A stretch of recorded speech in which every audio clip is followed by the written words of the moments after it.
चलो। मैं विश्वेश्वर शास्त्री, कमला देवी high school Balika Vidyalaya Italy बुआन से एक बार सभी भैया बहनों का ऑनलाइन हिंदी कक्षा में पुनः स्वागत करता हूँ।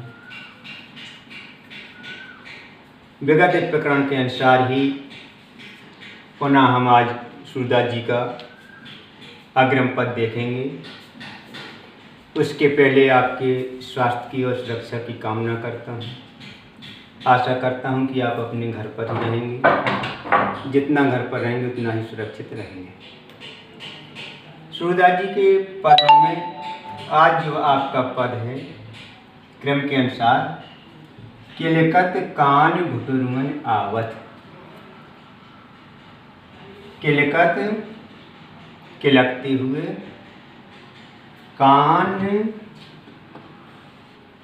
कान कृष्ण, घुटुरुअन घुटनों के बल आवत आ रहे। किलकते हुए कृष्ण घुटनों के बल आ रहे। किलकत कान घुटुरुअन आवत।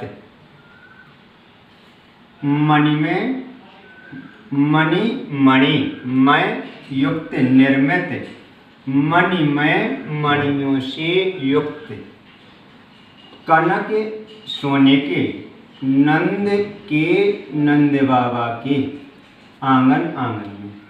कनक में सोने से निर्मित, मणि में मणियों से युक्त सोने के नंद बाबा के आंगन में।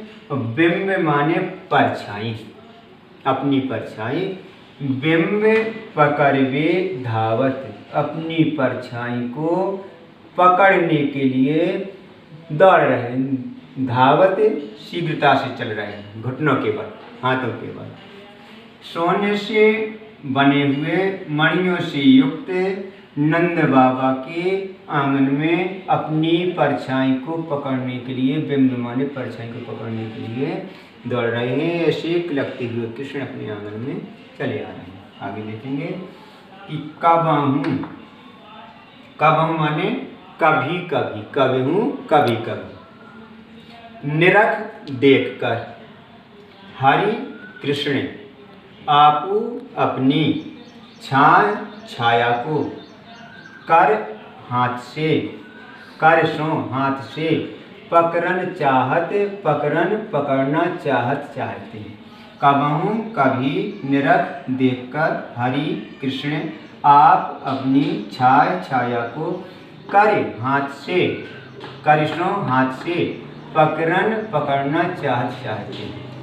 कभी कभी वो आंगन में चलने वाले बालक कृष्ण जो घुटनों के बल चलते हैं, जो सोने से निर्मित मणियों से युक्त आंगन है, उसमें जो उनका प्रतिबिंब झलक रहा है, उसको पकड़ने के लिए शीघ्रता से दौड़ रहे हैं। कबहू निरख हरि आप छाए को, कर सो पकड़न चाहत, कर माने अपने हाथ से पकड़ना चाहते हैं। बाल्य दशा का वर्णन है। बालक अपनी परछाई को दूसरा बालक समझ रहा है और उसे पकड़ना चाहता है। पकड़ने के समय जब पकड़ने में प्रतिबिंब नहीं आता और आगे की ओर बढ़ जाता तो किलक करके हंस देते। किलक करके, प्रसन्न होकर के हंसते, जब हंसते हैं तो राजत सुंदर लगती हैं। दो दतियां दांत। जब वो बालक कृष्ण किलक करके हंस देते हैं तो उनके दो दांत बड़े सुंदर लगते हैं, क्योंकि छोटे से बालक हैं और अभी उनके दो ही दांत हैं। नीचे दो दांत बच्चे के आते हैं तो केवल दो ही दांत हैं, और किलक कर जब हंसते हैं तो वो दो दांत बड़े सुंदर लगते हैं। किलक हंसत राजत दो दतियां, जब किलक करके हंसते हैं तो उनके दो दांत राजत माने बड़े सुंदर लगते हैं। दतियां इसलिए कहा कि छोटे छोटे दांत। पुनि पुनि बार बार, पुनि पुनि माने बार बार, तई माने उनको, अवगाहत माने पकड़ते हैं। किलक हंसत राजत दो दतियां, पुण्य पुण्य तई अवगाहत, उन छोटे छोटे दांतों को बार बार अवगाहत माने पकड़ते हैं। अपने हाथ से उन दांतों को बार बार पकड़ते हैं। कनक भूमि पर, कनक माने सोने की, भूमि माने धरती पर, जो आंगन उनका सोने का बना हुआ है उस पर। कनक सोने की भूमि पर, सोने की धरती पर। कर माने हाथ की, पग माने पैर की, छाया माने परछाई। कनक भूमि पर कर पग छाया। कनक भूमि पर, सोने की भूमि पर, सोने की धरती पर उनके हाथ और पैरों की छाया, हाथ और पैरों की परछाई। यह है उपमा एक राजत। यह है उपमा माने तुलना, एक माने एक, राजत माने सुशोभित होती है। यह है उपमा एक राजत। सोने की भूमि पर उनके हाथ और पैरों की छाया। महाकवि के मन में एक कल्पना उत्पन्न करे, इसकी तुलना किससे की जाए, इसकी समता किससे की जाए, तो एक उपमा हमारे महाकवि कहते हैं कि अच्छी लग रही है।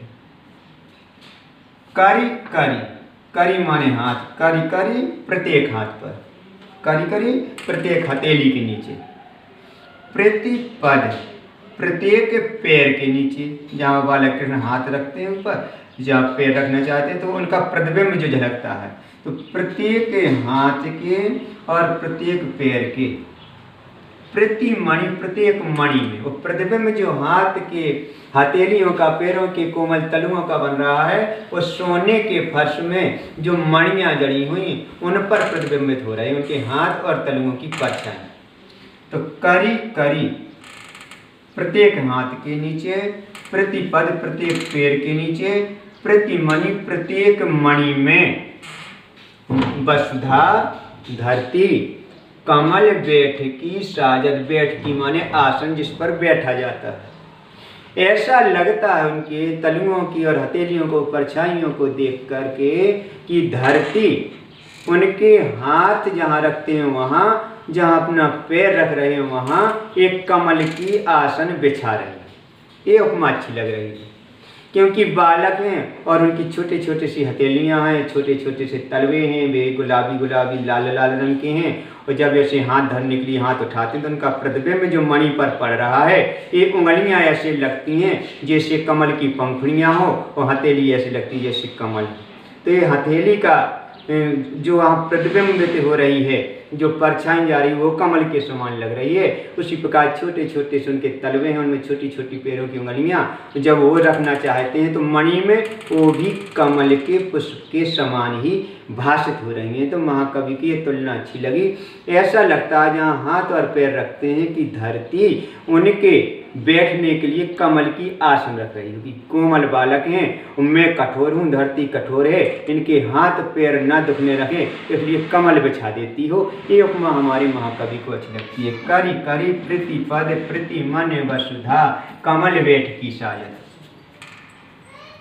बाल दशा सुख निरत जशोदा। बालक की, बालक की, कृष्ण की दशा स्थिति को, सुख उस सुख को, वो जो बालक अपने खेलने में सुख की अनुभूति कर रहा उस सुख को। बाल दशा सुख, निरख माने देखकर, जशोदा माँ यशोदा, पुनि पुनि बार बार नंद नंद बाबा को बुलावत बुला रहे हैं। बाल दशा सुख निरख यशोदा, उस बालक की उस खेलने की स्थिति को देख करके माता यशोदा बड़ी सुखी होती हैं, बहुत आनंदित होती हैं, और बार बार नंद बाबा को वो बाल लीला देखने के लिए आंगन में बुला रहे हैं। बाल दशा सुख निरख यशोदा, पुण्य पुण्य नंद बुलावते, उस बाल दशा के सुख को दर्शाने के लिए, नंद बाबा को अनुभूति कराने के लिए बार बार माँ यशोदा नंद बाबा को भी बुला रही हैं। ऐसे बालक कृष्ण आंगन में खेल रहे हैं, प्रतिबिंब पकड़ रहे हैं। इसके पश्चात माँ का ममत्व उमड़ पड़ता है, लालित्य उमड़ पड़ता है, और माँ कन्हैया को गोद में उठा लेती हैं। अंतिम पंक्ति संकेत करती है कि अचरा तरले ढाक सूर्य के। सूरदादी कहते हैं कि माँ यशोदा अपने उस नन्हे से बालक कृष्ण को उठाकर अपनी गोदी में बिठा लेती हैं, और जो उनकी साड़ी पहने हुए हैं, वस्त्र पहने हुए, उसके अंचल में उनको ढक लेती हैं। ये भारतीय सनातन संस्कृति की मर्यादा है कि बालकों को पेयपान कैसा कराया जाता है। महाकवि बतला रहे हैं कि अचरा तरले ढाक सूर्य के। सूरदादी कहते हैं हमारे प्रभु को माँ अपने उस वस्त्र के अंचल से ढक लेती हैं और उनको प्रभु को दूध पियावत, माने भगवान कृष्ण को दूध पियावत, पेयपान कराती हैं, उनको दूध पिलाती हैं। इस प्रकार से आपका ये किलकत कान घुटनाथ इसका शब्दार्थ और भावार्थ है। अब आशा है कि आप समझ गए होंगे। अब इसको परीक्षा में हल कैसे करने हैं उसका तरीका देख लेते हैं। यदि अपने परीक्षा में, अपने प्रश्न पत्र में अगर ए वाला पद आया तो उसको कैसे हम हल करेंगे उसकी विधि देखते हैं। तो सबसे पहले जब इसको हल करेंगे तो प्रश्न नंबर हल डाल करके कितने की हमें व्याख्या करनी है, नंबर 1 डालेंगे हम संकेतांक। हमने यहाँ लिख दिया है संकेतांक। संकेतांक कैसे लिखेंगे, पहला शब्द हम ले लेते हैं किलकत, हम यहाँ लिख देंगे किलकत, और अंतिम वाला शब्द ले लेते हैं पियावत, फिर इस बिंदु बिंदु बिंदु करके यहाँ लिख देंगे पियायत। ऐसे संकेतांक लिख देते हैं किलकत बिंदु बिंदु बिंदु पियायत। इसका तात्पर्य हुआ कि हम यहाँ से यहाँ तक की व्याख्या करने जा रहे हैं। तो नंबर 1 हम संकेतांक भर लेते हैं।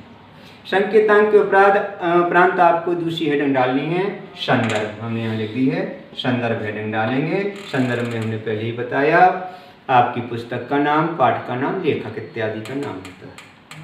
तो संदर्भ में लिखेंगे कि प्रस्तुत पद्यांश हमारी पाठ्य पुस्तक हिंदी काव्य के प्रथम पाठ पद नामक शीर्षक से लिया गया है और इसके रचयिता सूरदास जी हैं।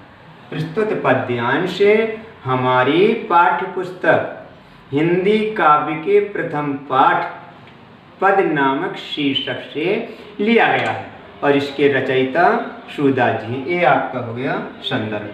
फिर प्रसंग डालते हैं कि पूरे हमारे पद का भाव क्या है।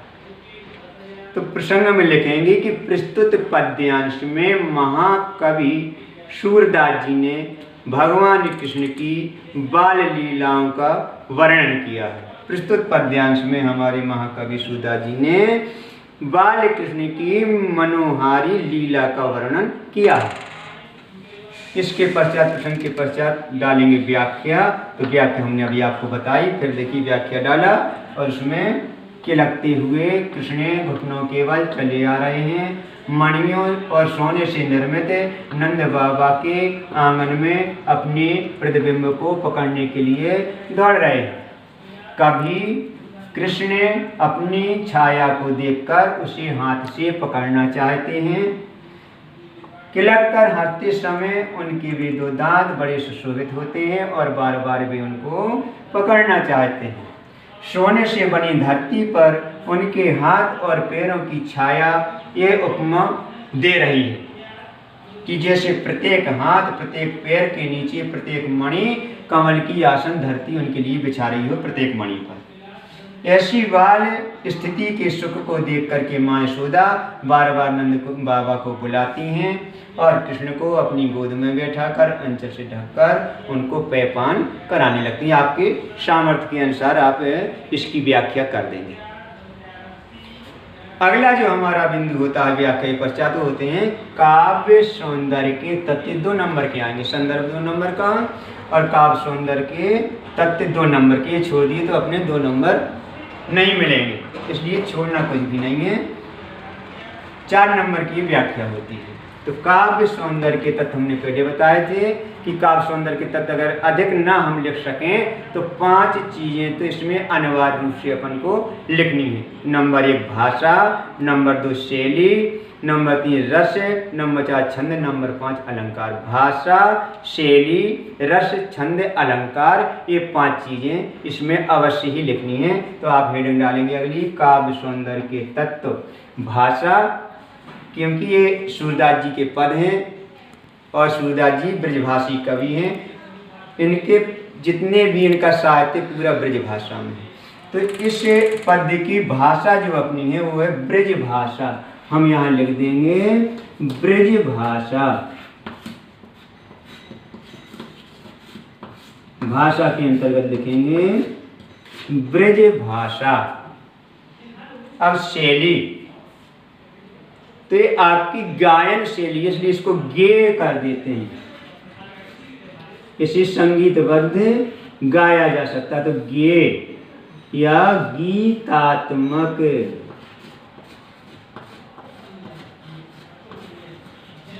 गे या गीतात्मक शैली, गे गाने योग्य, जिसे गाया जा सके, संगीतबद्ध किया जा सके, रागों में ढाला जा सके, तो ये गे शैली हो गई। तीसरा रस है। अब इसमें बाल दशा सुख निरख जसोदा, बालक को खेलते देखकर जो वात्सल्य उमड़ रहा है, जो प्यार उमड़ रहा है बच्चे के प्रति, तो भरत मुनि ने जो 10वां रस दिया उसका नाम है वात्सल्य। इसमें बच्चे की क्रीड़ाओं का वर्णन है, उसके प्रेम का वर्णन है। तो इसमें रस होगा आपका वात्सल्य, वात्सल्य,